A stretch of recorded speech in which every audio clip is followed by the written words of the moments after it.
Valérie Dupont, bonsoir. Vous êtes la correspondante de la RTS et de la RTBF à Rome. Il est un peu plus de 18 heures chez vous. Est-ce que ce scrutin a mobilisé les Italiens ?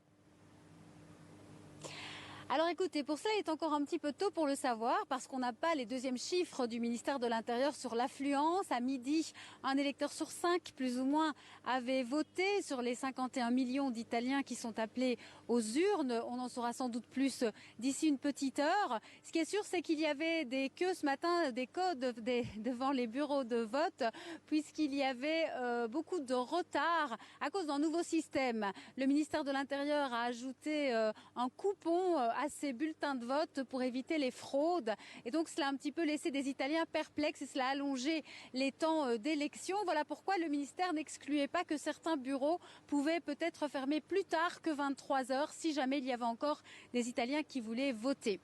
Une chose est sûre, c'est que les Italiens qui se sont rendus aux urnes ce matin sont conscients de l'importance de l'enjeu de ces élections, que ce soit ceux de droite ou ceux de gauche. Ceux de droite savent que c'est l'occasion d'avoir finalement un gouvernement stable, de droite, d'extrême droite. Ceux de gauche, par contre, essayent de faire changer les choses et de faire passer peut-être des partis avec un poids plus important au Parlement pour faire au moins une opposition forte. Une chose est sûre, c'est que ce qu'il sortira des urnes demain pourra changer les équilibres en Europe.